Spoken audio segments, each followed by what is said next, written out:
The number one comment that stands out to me on my YouTube videos is, should I replace Horrus with this epic tank or this legendary tank? And we're going to talk about all those tanks today. Most times you should, because there's a lot of really good tanks. Right now we're focusing on the Harpy. The Harpy is the one where we need the strongest tank out there. We need really high defense, and we can use these other tanks in place of Horrus, but that's the only dungeon where we need like a real strong tank.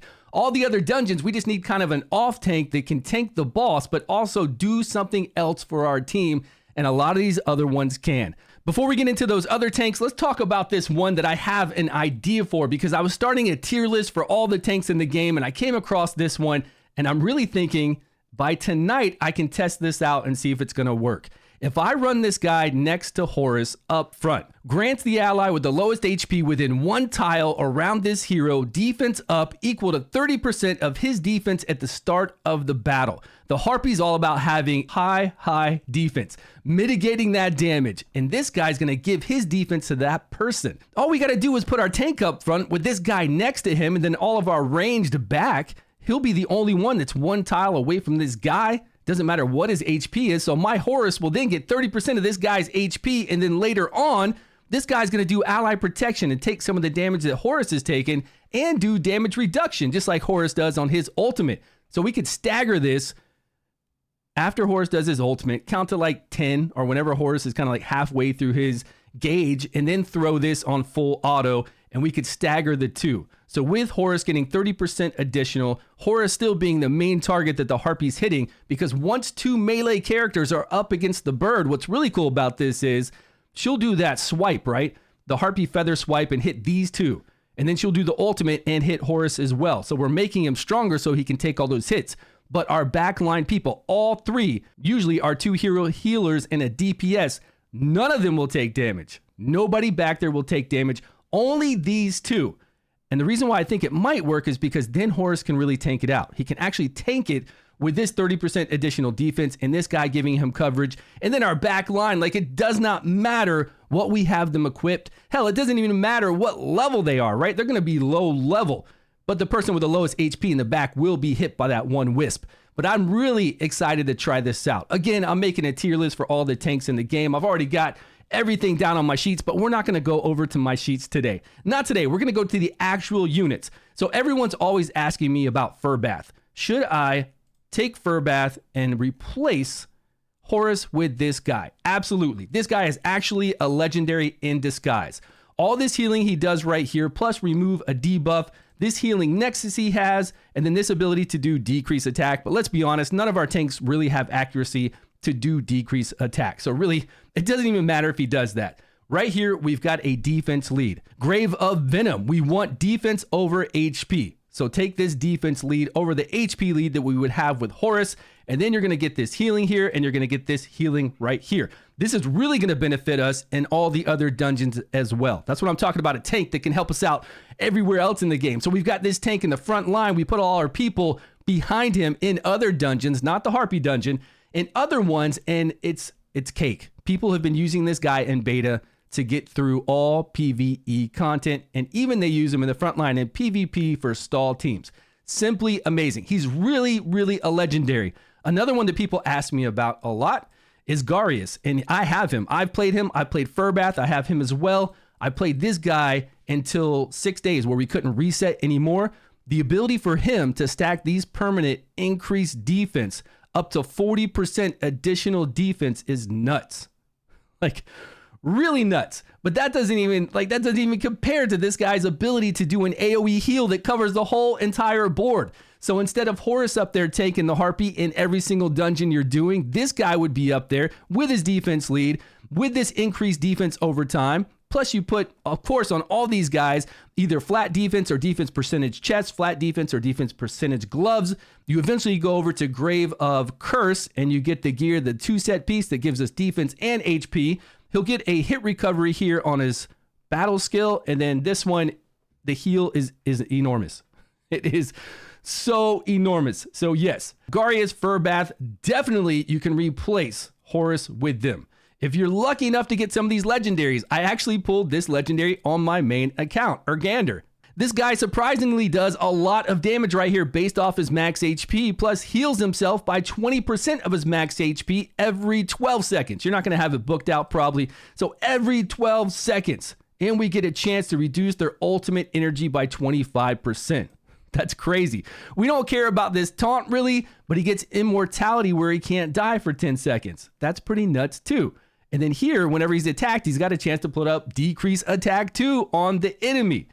And we've got this huge defense lead for Arena. And I use him in Arena as well. For a stall team, I use him in Arena. Urgander is amazing. So go ahead and use that hero if you've got him. Another one that I noticed that was super overpowered, and I never even seen him before, is the one over here in the Lightning spec. I just can't believe what this guy can do. This one. I'm missing him.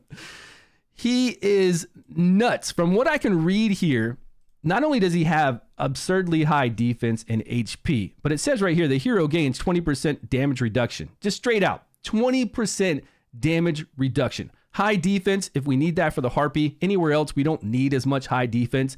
Ignoring 20%, and then he gets increased defense 2 up on his battle skill. Now, normally, all battle skills are 10 seconds, somewhere around there, and then the ability goes off for half of that time. 5 seconds, most times, right? This one, he gets an HP shield plus increased defense for 10 seconds on a 10-second cooldown. So he's got 60% additional defense, ignores 20% damage, full uptime on this, along with an HP shield to himself.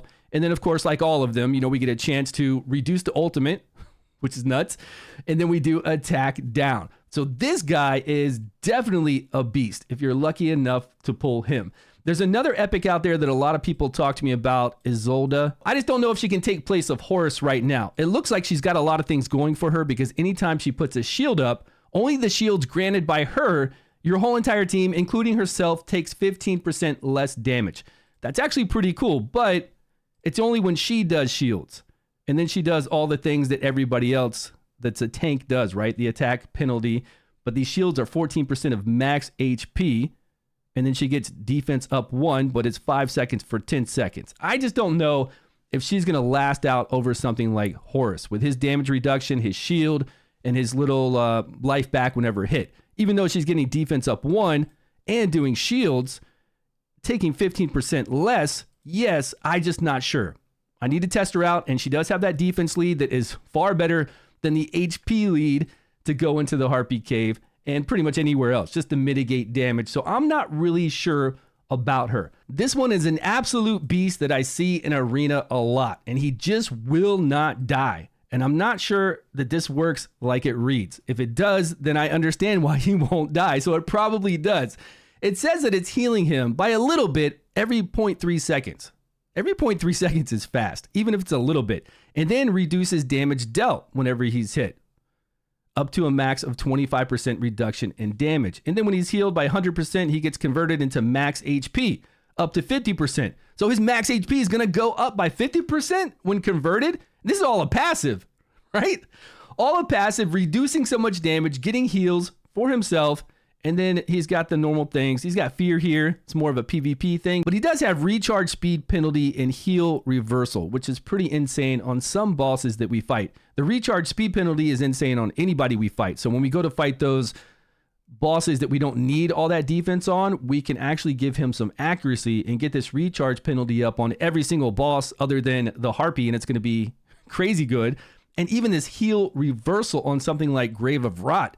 If this works when Grave of Rot heals himself, that's going to be broken, like really broken. So I consider this guy SS tier 2. This guy is pretty insane, and he's going to work out for us everywhere if this passive is working the way it is. And it has to be, because in Arena, like I said, when I go up against him, the guy is like a wall. He really seems like he just stays there with all the HP, especially after those heals and building up his HP. It's pretty damn amazing. Oh no, another list. I'm starting a tier list for all the tanks. This is why I know the tanks so well tonight, because I've been going over every single one of them. There's some really cool, unique ones that I've found. One that does damage reduction. She's not a pure tank herself, but she's over here as an epic in Necrosis, and she has an ability to do damage control immunity and damage reduction of 30%. It's for 10 seconds on a 20-second cooldown. She does get hit recovery herself. Her passive is to increase her ultimate so she can do her ultimate more often. So maybe we can proc that damage reduction of 30% more often in something like the Harpy Cave. Other than the Harpy Cave, like I've been saying, we don't need something that dramatic. It's pretty easy everywhere else. We would just need one tank, a tank that can actually help the team other than, do more than just tank and be in the front line. And that's where all these other legendaries come into play. I did play this mushroom guy. He looks cool, but he never really worked out for me. Each debuff on the field reduces the damage he takes, so you'd have to have a lot of debuffs out there, and then his mushrooms never activate quick enough to really do anything. So I don't even consider this guy a legendary the way he functions. You guys let me know if you're using him, if he's good, but I don't like him. I've never liked him, and I did play him quite a bit in beta. There's other epics out here that I'll try out, but they're nowhere near as good as Garius or Furbath. I mean, they just can't compete with those two. They are just too damn good. But if you have played any of these, if you've played these epics and you swear by them, let me know where. Let me know where you're using them and what they're actually doing for your team so that we can know maybe you're using them in Grave of Rot or some other dungeon and they're just key for that dungeon. That would be great information for us to know. Fire tank up here, the lizard one that does the massive shields, 25% HP shields. Now this would be something really good to play in Grave of Curse. Put those HP shields up before the boss hits us. These are going to be massive HP shields. We take off both of those damage buffs that he has. He does that big massive cleave and he's going to hit the shield instead of us, and he's not going to get a shield up himself. So this boss would be fantastic there. That's kind of how I want to do the tier list. I'm not going to do the tier list just SSS. I kind of want to do it per dungeon, per PvP, break it down like I've done the rare dungeon tier list here for all the rares and where the best rares are. That's how I like to see my information. It makes it easy for me to digest and know where I'm using these heroes and what they're really good for. That's what I've got for the best tanks in the game. You guys let me know your thoughts down below. Thanks so much for watching. I will see you all in a video soon.